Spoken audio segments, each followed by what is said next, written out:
마태복음 22장에서 율법사가 예수님에게 질문을 합니다. 시험하기 위해서 던진 질문이었지만 예수님께서는 그 율법사의 질문에 대답하시면서 하나님께서 주신 하나님의 말씀의 가장 큰 것이 무엇인지 대답하시는 장면이 마태복음 22장에 기록되어 있습니다. 율법사가 물었습니다. 계명 중에 무엇이 가장 큰 계명입니까? 라고 물었을 때 예수님께서 대답하시기를 첫째는 너 마음과 목숨과 뜻을 다하여 내 하나님을 사랑하라 하는 이것이요. 둘째도 이와 같으니 내 이웃을 내 몸과 같이 사랑하라 하셨다라고 주님께서 대답하셨습니다. 그래서 예수님께서는 성경에서 가장 큰 하나님의 뜻을 단 두 가지로 정리하면 첫째가 하나님 사랑이요. 둘째도 그와 같은데 내 이웃을 내 몸과 같이 사랑하라입니다. 저희가 내 하나님을 사랑하라라는 계명에 있어서 첫째 계명은 신명기 6장 말씀을 통해서 3월 첫째 주에 같이 말씀을 나눴습니다. 그리고 오늘은 이제 두 번째 내 이웃을 내 몸과 같이 사랑하라라는 말씀을 같이 나누게 될 터인데 이 말씀을 어떻게 나눌까 고민하는 중에 요나가 우리의 마음과 우리의 신앙과 비슷하다라는 것을 알게 되었습니다. 그래서 요나 선지자 오늘 본문을 통해서 내 이웃을 내 몸과 같이 사랑하라라는 것이 무엇인지 한번 살펴보고자 합니다. 요나를 이해하는 핵심의 말씀이 오늘 저희가 읽은 4장 1절부터 4절입니다. 4장 1절부터 4절을 알 때에 요나서 전체의 맥락을 이해할 수 있습니다. 요나는 지금 4장 1절에서 무언가 매우 싫어하고 성을 내고 있습니다. 무엇을 성내고 싫어하느냐라는 것을 알기 위해서는 3장 10절을 봐야 합니다. 하나님이 그들이 행한 것, 곧 그 악한 길에서 돌이켜 떠난 것을 보시고 하나님의 뜻을 돌이키사 그들에게 내리리라고 말씀하신 재앙을 내리지 아니하시니라.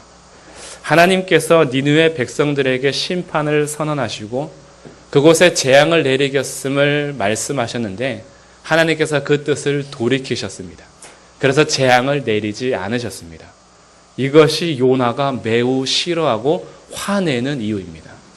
니느웨 백성들이 멸망받아야 하는데 멸망받지 않고 하나님께서 재앙의 뜻을 돌이키신 것이 요나에게는 심히 분노의 이유가 되었습니다. 그래서 요나는 이런 성냄과 이런 분냄을 하나님께 기도하는 것으로 이어갑니다. 2절 말씀 여호와께 기도하여 이르되 여호와여 내가 고국에 있을 때에 이러하겠다고 말씀하지 아니하였나이까? 그러므로 내가 빨리 다시스로 도망하였사오니. 자, 이제 우리는 이 장면에서 알게 됩니다. 요나가 왜 도망을 갔는지. 니느웨로 가서 하나님의 말씀을 선포하라는 요나가 왜 다시스로 도망가게 되었는지 스스로 고백합니다. 하나님이 이럴 줄 알았다라는 것입니다. 하나님이 나 보내서 니느웨 백성을 용서할 줄 알았다라는 거예요. 그래서 그것이 싫었던 겁니다. 니느웨 백성들은 이스라엘을 끊임없이 침투하고 공격하는 악한 자요, 자신들의 원수였습니다. 그런데 하나님께서 나를 니느웨에 보내는 건 하나님께서 분명히 심판을 내리려고 하는 게 아니라 심판을 내리려고 하면 분명히 나를 안 보낼 텐데 나를 보내는 건 심판을 내리겠다는 말을 듣고 회개하는 기회를 주시려고 한다. 요나가 굉장히 똑똑합니다. 그래서 다시스로 도망가는 거예요. 요나가 어느 정도로 똑똑한지 하나님에 대해서 정확하게 알고 있습니다. 그것이 2절 기도의 내용을 이어갈 때 하나님을 표현하는 장면입니다. 중반절 주께서는 첫 번째 은혜로우시며 두 번째 자비로우시며 세 번째 노하기를 더디하시며 네 번째 인애가 크시고 다섯 번째 뜻을 돌이켜 재앙을 내리지 아니하시는 하나님이신 줄 내가 알았습니다. 요나는 하나님에 대해서 정확하게 알고 있습니다. 요나가 하나님을 아는 지식이 잘못되지 않았습니다. 분명한 바른 신앙을 가지고 있었고 바른 신학을 가지고 있었으며 하나님에 대해서 바르게 알고 있었습니다. 첫 번째, 은혜로우시며 이것은 자격 없는 자들에게도 하나님께서 일방적으로 배려를 베푸시는 하나님이신 줄 알았다라는 거예요. 니느웨 백성들이 자격 없음에도 불구하고 은혜로운 하나님께서는 분명히 나를 보내서 회개하게 하면 용서하실 거다라는 은혜로우신 분임을 알았습니다. 자비롭다라는 이 단어는 어머니의 자궁과 연관되는 단어입니다. 그래서 자비롭다라고 할 때에는 어머니의 모성애를 비유하는 것입니다. 뱃속에 있는 태중을 보호하기 위해서 어머니가 끊임없이 사랑과 관심을 표현하는 이것이 자비롭다라는 단어입니다. 하나님께서 이렇게 모성애적인 사랑으로 하나님의 백성들, 잃어버린 영혼들을 향하여서 품고 계신 자비가 있다라는 것을 요나가 알았습니다. 세 번째, 노하기를 더디하시며 라는 말이 참 재미있습니다. 이것을 히브리어 원문을 직역하면 코가 길다라는 뜻입니다. 긴 코를 가지다라는 것이 노하기를 더디하시다라는 거예요. 히브리인들에게 개념은 화가 나면 코에서 열이 나는 것으로 생각했습니다. 그래서 화나면 코가 뜨거운 거예요. 그럼 긴 코를 가졌다라는 것은 열을 식힐 범위가 아주 더 많다라는 거예요. 그래서 코가 길다라는 것은 화내는 그 열이 더 빨리 식고 아니면 더 천천히 열받는다라는 것입니다. 그래서 노하기를 더디하신다라는 표현으로 우리들이 사용하고 있습니다. 하나님께서 이렇게 긴 코를 가지셨다라고 의인화한 것은 하나님께서는 열받는 시간이 굉장히 더디다라는 것을 알고 있어요. 그러다 보니 요나는 하나님께서 노하기도 더디하신다라는 것을 정확하게 알고 있습니다. 네 번째, 이내가 크시사, 이내가 크신 하나님이다라는 것은 히브리어 헤세드를 씁니다. 헤세드라는 단어는 성경에서 굉장히 중요한 단어인데 이 헤세드는 언약에 기초한 사랑을 의미합니다. 하나님께서 사랑을 베푸실 때 자격 없는 우리들에게도 은혜를 베푸실 수 있는 이유가 이 헤세드, 언약적 사랑 때문입니다. 하나님께서 자기 백성을 사랑하기로 스스로 일방적으로 약속하셨습니다. 그래서 상대편이 자신을 끊임없이 배반하고 배신해도 하나님은 이 언약에 기초하여서 사랑하십니다. 또 다른 언약은 어떤 죄를 저질렀든지 돌이켜 회개하면 용서하겠다라는 언약이 있기 때문에 회개하는 자들을 향하여서 헤세드 사랑을 이루시는 분이 하나님이십니다. 그래서 결국은 다섯 번째, 재앙마저도 주님께서는 거두신다라는 것을 요나가 알았습니다. 죄인의 멸망을 그토록 싫어하시기 때문에 회개만 하면, 돌이키기만 하면 분명히 용서하시고 재앙을 거두신다라는 것을 요나가 알았습니다. 요나가 하나님에 대해서 얼마나 이렇게 자세히 잘 알고 있는지, 요나는 하나님과의 관계가 굉장히 좋은 사람입니다. 그리고 하나님에 대해서 바른 지식을 가지며 살고 있었기 때문에 하나님께서는 요나를 부르셨습니다. 그런데 하나님을 아는 이 지식이 오히려 도망가는 지식이 된 것입니다. 왜냐하면 자기 원수 니느웨를 분명히 은혜롭고 자비롭고 노하기를 더디하시고 이내가 크시며 재앙을 거두시는 하나님께서 니느웨를 용서할 것을 이미 알고 있었기 때문입니다. 그래서 요나는 이런 분냄을 3절에서 이렇게 표현합니다. 여호와여, 원하건대 이제 내 생명을 거두어 가소서. 사는 것보다 죽는 것이 내게 나음이니이다. 차라리 죽여주십시오. 니느웨 백성을 용서하시기를 내가 보기 전에 차라리 죽는 게 낫겠습니다. 그때 주님께서 굉장히 부드러운 음성으로 이렇게 말씀하십니다. 4절, 내가 성내는 것이 옳으냐. 새번역, 표준 새번역이나 새번역을 보면 내가 성내는 것이 옳으냐 하고 책망하셨다라고 번역합니다. 그런데 사실 여기서 책망했다라는 분위기를 찾기보다는 오히려 그냥 이르시되가 맞습니다. 그냥 이르신 하나님의 말씀입니다. 이 분위기는 우리의 상상력에 따라서 조금 다를 수 있습니다. 전체적인 구조로 봤을 때 하나님께서는 지금 요나에게 책망하시고 성을 내신 것이 아니라 성을 내고 있는 요나를 향해서 오히려 잔잔한 음성을 들려주시는 장면입니다. 내가 성내는 것이 옳으냐. 그러고 나서 주님께서 준비하신 것이 세 가지가 있습니다. 첫 번째가 박넝쿨입니다. 두 번째가 벌레입니다. 세 번째가 뜨거운 동풍입니다. 그것이 5절에서부터 9절까지 이어지는 사건입니다. 하나님께서 내가 성내는 것이 옳으냐라고 말씀하신 다음에 아직까지도 이 분을 삭히지 못하고 니느웨 성읍 동쪽에 앉아가지고 과연 멸망할 것이냐 내가 죽을 것이냐 이렇게 판단하고 있는 요나에게 하나님께서 박넝쿨을 예비하셨습니다. 박넝쿨이 자라면서 뜨거운 태양을 가려주는 그늘이 된 것입니다. 그래서 6절 맨 끝에는 이렇게 기록합니다. 요나가 박넝쿨로 말미암아 크게 기뻐하였습니다. 이렇게 크게 기뻐하고 잠자리에 들었을 때 하나님께서 7절 벌레를 또 준비하셨습니다. 그래서 벌레가 박넝쿨을 다 갉아먹고 해가 뜰 때쯤 8절에 또 하나 준비하셨는데 뜨거운 동풍을 준비하셨습니다. 그래서 이제 박넝쿨이 그늘이 되지 않자 태양이 떠오르면서 요나에게 직접적으로 머리에 쏘이니 요나의 성미가 또 특기가 발생합니다. 8절 끝에 스스로 죽기를 구하여 이르되 사는 것보다 죽는 것이 내게 낫습니다. 또 차라리 죽는 게 낫다라는 거예요. 이런 요나와 비슷한 분이 아마 여기 계신 줄로 알고 있습니다. 툭 하면 차라리 죽는 게 낫다고. 그렇게 하나님 앞에서 이 분을 계속 표현할 수 있는 마음이 사실 우리의 마음입니다. 그때 주님께서 아까 질문 던졌던 4절의 질문을 또 질문하십니다. 9절. 하나님이 요나에게 이르시되 내가 이 박넝쿨로 말미암아 성내는 것이 어찌 옳으냐. 그때 또 나오죠. 그가 성내어 내가 죽기까지 할지라도 옳습니다. 죽어도 자기가 옳다라는 거예요. 요나는 어떻게 바뀌지가 않습니다. 그런데 이렇게 요나를 보면서 왜 우리의 모습과 비슷하게 연결이 되었을까요? 요나가 하나님을 모르고 있습니까? 요나는 하나님을 정확하게 알고 있습니다. 하나님을 정확하게 알고 있는 이 하나님에 대한 신앙이 왜 요나는 자기 중심적인 신앙으로 가고 있을까라는 것에서 우리는 오늘 문제의 근원을 찾아봐야 합니다.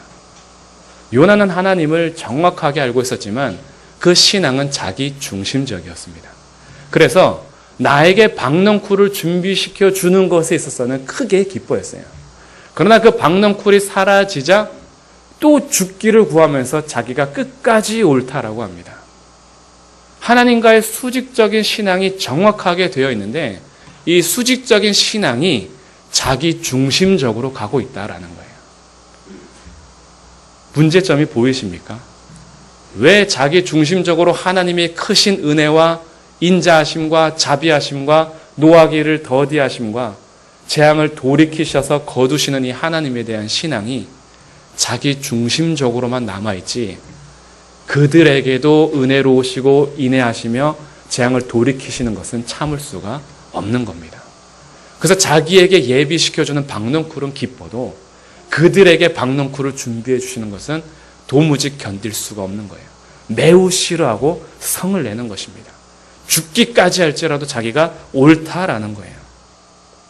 하나님과의 관계가 자기 중심적으로 되고 있다라는 것에서 오늘 우리의 모습과 비슷하다라는 것을 알게 됩니다. 박넝쿨은 소중해도 니느웨 사람들은 전혀 소중하지 않습니다. 나에게 베풀어 주신 은혜는 너무나 크신 은혜지만 원수 같은 저들에게 베푸시는 은혜는 성질 나는 것입니다. 하나님께 받은 이 믿음과 신앙이 하나님께서 주시는 은혜와 말씀이 나에게는 달고 오묘한 말씀이지만 그들도 용서하시는 하나님의 말씀은 받아들일 수 없는 성질로 표현되는 말씀이 돼버리는 것입니다.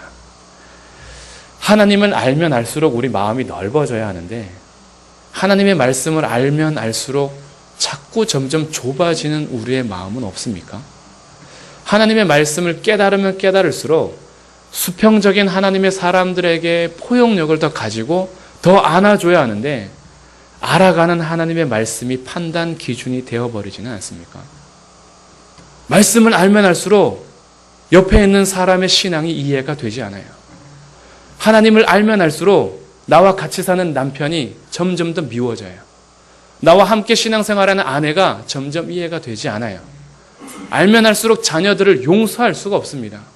왜냐하면 하나님의 말씀이 내 안에서 판단 기준이 되고 있기 때문입니다. 하나님을 알기 때문에 그 알미 옆 사람을 향하여서 너는 그렇게 하면 안 된다라는 손가락질로 가는 거예요. 이것이 요나에게서 보는 오늘 우리의 모습입니다. 하나님의 말씀이 내 중심적으로 돼버렸어요. 내가 은혜를 받는 것에서 너무나 좋아하지만 이 받은 은혜를 가지고 옆에 있는 사람을 내 몸과 같이 사랑하라는 주님의 말씀을 실천하기에는 말씀이 사랑으로 온 것이 아니라 판단 기준으로 와버렸습니다. 이것이 오늘 요나를 통해서 우리가 보는 모습입니다. 하나님께서는 우리에게도 박능쿨을 굉장히 준비해 주십니다. 그래서 오늘 나에게 하나님께서 도대체 무엇을 준비해 주셨길래 내가 이웃 사랑을 할 수 있는가? 나도 지금 살기가 급급한데 어떻게 옆 사람을 돌아볼 수 있는가? 내가 은혜 받기도 지금 부족하고 나도 빨리 은혜를 받아야 하는데 내가 어떻게 이 은혜, 이런 마음을 가지고 어떻게 옆 사람을 사랑하고 이웃을 돌아볼 수 있는가라고 생각할 수 있습니다. 그래서 제가 하나님께서 이 땅 가운데 예비하신 박능쿨이 얼마나 크신 것인지 세계 인구를 100명으로 봤을 때 통계 수치를 잠시 발표하도록 하겠습니다. 만약에 오늘 여러분이 자기 생각과 신념에 따라서 사실 수 있다면 세계에서 그렇지 못한 사람들보다 50% 안에 들어온 사람들입니다. 만약에 하루에 2,000원 이상을 쓰실 수 있다면 우리는 상위 29% 안에 들어오는 사람들입니다. 만약에 집에 냉장고가 있고 잠잘 수 있는 매트가 있고 우리 집에 지붕이 있다면 상위 25% 안에 들어오는 사람들입니다. 여러분 집에 혹시 컴퓨터가 있다면 상위 12% 안에 들어오는 사람들입니다. 중등 교육을 받으셨습니까? 상위 7% 안에 들어오는 사람들입니다. 혹시 내가 통장을 가지고 있고 자가용이 있다면 그 또한 상위 7% 안에 들어오는 사람들입니다. 아직도 만족 못 하시겠습니까? 대학 교육을 받으셨다면 상위 1% 안에 들어오는 사람들입니다. 아마 대한민국 사람들의 대부분은 상위 20% 안에 들어오는 사람들로 여겨집니다. 근데 우리들은 상위 20% 안에 들어왔음에도 불구하고 서로에게 비교하다 보니 우리에게 준비해 주신 박능쿨이 얼마나 큰 그늘을 하고 있는지 우리는 그것을 다 거부하고 있습니다. 이해하지 못하고 깨닫지 못하고 있는 거예요. 한번 눈을 들어 주변을 보십시오. 한국 사람들끼리 비유하지 말고 이 세상을 눈을 들어 보십시오. 오늘도 1분 안에 죽어가는 어린이가 12명입니다. 1분 지나면 12명이 먹지 못해서 죽어가요. 아직도 잠잘 수 없는 공간을 가져서 그냥 있는 곳에서 자다가 얼어 죽는 사람들이 그렇게 많습니다. 상위 20%의 사람들이 세상의 80%의 식량을 소비하고 있습니다. 나머지 80%의 사람들이 20%의 식량을 가지고 나눠 먹기 때문에 이런 일이 발생하는 것입니다. 우리는 지금 이미 너무나 이 불의한 체제 가운데서 누리고 있기 때문에 우리가 이웃사랑을 실천해야 되는 상위 20% 이상의 안에 들어온 사람임에도 불구하고 나살기에 급급하다 보니 하나님께서 주시는 은혜, 하나님께서 주시는 자비, 하나님께서 베풀으신 이 복을 아직까지도 안고만 가려고 하는 거예요. 그러면서 주변의 니느웨 백성들을 살리려고 하나님의 마음에는 관심이 없습니다. 내 박능쿨만 중요한 거예요. 그리고 이 박능쿨을 걷어가시면 성내어서 죽기까지 합당하다라고 내가 옳다라고 여기는 신앙이 우리의 신앙입니다. 우리에게 조금의 물질을 뺏어가거나 조금의 어떠한 못남을 우리에게 허락하거나 우리에게 예비된 동풍이 조금만 불어와도 성질내면서 내가 죽기까지라도 옳다라고 외치는 모습이 혹시 비춰지지 않습니까? 주님께서 우리에게 이렇게 놀라운 박능쿨을 준비하셔서 지금도 우리에게 은혜를 베푸시고 계십니다. 그리고 주님 말씀하시는 거예요. 10절, 11절입니다. 같이 한번 읽겠습니다. 시작. 여호와께서 이르시되 내가 수고도 아니하였고 재배도 아니하였고 하룻밤에 났다가 하룻밤에 말라버린 이 박능쿨을 아꼈거든. 하물며 이 큰 성읍 니느웨에는 좌우를 분별하지 못하는 자가 12만 명이요 가축도 많이 있나니 내가 어찌 아끼지 아니하겠느냐 하시니라. 아멘. 자기 중심적인 신앙생활을 하는 그리스도인들은 요나처럼 분노하면서 신앙생활을 합니다. 박능쿨이 있으면 기뻐했다가 박능쿨이 사라지면 성내어 죽기를 요청하는 것입니다. 근데 주님께서 말씀하십니다. 내가 수고도 하지 않고 재배도 하지 않았던 이 박능쿨을 그렇게 아꼈다면 내가 창조하고 지금도 돌아오기를 바라는 내가 이웃으로 생각하지 않고 있는 그 잃어버린 영혼들을 향하여서 내가 아끼는 것이 얼마나 크겠느냐라는 거예요. 그리고 주님께서 오늘 우리에게 이 질문을 하면서 요나를 마치십니다. 우리에게 대답하기를 요구하시는 거예요. 내 이웃을 내 몸과 같이 사랑하라는 것은 하나님께서 우리를 얼마나 사랑하시고 은혜를 베푸셨는지 깨닫는 자들이 이 은혜를 옆에 있는 이웃에게도 그대로 사랑으로 가는 것입니다. 그래서 성도의 진짜 신앙은 수직적인 관계가 올바르게 형성된다면 이 하나님과의 알미 내 중심적으로 가지 않고 옆에 있는 이웃에게로 가는 것입니다. 우리는 오늘 여기에 한 걸음을 가셔야 합니다. 하나님의 은혜를 마음껏 누리십시오. 하나님께서 베풀어 주신 은혜를 마음껏 누리시고 마음껏 받으십시오. 그리고 여기서 나를 종착점으로 삼지 마십시오. 내가 은혜를 받아야 하는 종착점이 아닙니다. 이 은혜를 누리고 받는 다음에 우리가 가야 할 곳은 이웃입니다. 이웃 사랑으로 가셔야 하는 거예요. 그 이웃 사랑에 가실 때 첫 번째 거쳐야 되는 그 관계가 교회 공동체 안에서 형제 사랑입니다. 형제가 서로 사랑할 때 하나님께서 이 공동체 안에 부으신 은혜를 이웃에게도 전할 수 있는 사랑으로 연결해 가시기 때문입니다. 그래서 오늘 옆에 있는 분들을 사랑하는 것, 그것이 성도의 신앙입니다. 성도의 신앙은 예배드리고 기도하고 찬송하고 말씀 묵상하는 것으로 끝내는 것이 아닙니다. 성도의 진짜 신앙은 예배와 기도와 찬송과 묵상 이후에 이웃 사랑으로 가야 하는 것입니다. 그래서 주님께서 말씀하시는 거예요. 첫째는 내 하나님 여호와를 내 마음을 다하고 목숨을 다하고 뜻을 다하여 사랑하고, 둘째는 그와 같으니 내 이웃을 내 몸과 같이 사랑하라입니다. 오늘 이 하나님의 말씀 우리가 같이 마음에 새기면서 오늘도 내 옆에 있는 한 성도를 사랑하기 위해서 마음을 쓰시는 주일이 되기를 바랍니다. 그리고 우리의 삶의 현장에서 소외당하고 가난하고 병들고 힘든 이웃을 향하여서 관심을 기울일 수 있는 일주일의 삶이 되어서 성도의 신앙을 표현하시기를 바랍니다. 왜요? 하나님께서 나를 아껴주시는 것처럼 그들도 아껴주시기 때문입니다. 하나님께서 내게 은혜를 베풀어 주시는 것처럼 내 옆에 있는 형제 자매와 이웃들에게도 은혜 베풀어 주시기를 원하시기 때문입니다. 내가 조금 못난 것은 하나님 앞에 나와서 있는 모습 그대로 받아주시며 감사하면서, 옆에 있는 성도가 있는 모습 그대로 나오면 왜 정죄의 대상이 되어야 하겠습니까? 나에게 그렇게 재앙을 내리기를 더디하시면서 용서하시는 하나님의 은혜가 왜 옆에 있는 형제들은 심판하지 않냐고, 그것이 어찌 정죄의 도구가 되겠습니까? 자기 중심적으로 하나님의 사랑을 이해할 때 요나처럼 성질만 납니다. 오늘 요나 선지자가 많이 비웃음거리가 되어버렸네요.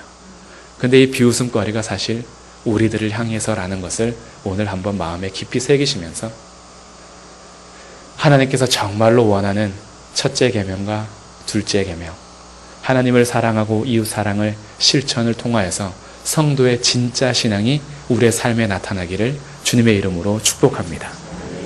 내 이웃을 내 몸과 같이 사랑하라. 같이 기도하겠습니다. 하나님 아버지, 저희들에게 베풀어 주신 은혜와 자비하심과 인자하심과 그 노하기를 더디하시는 그 하나님의 놀라운 은혜가 오늘 우리 가운데 내 중심적으로 머무르지 않기를 원합니다.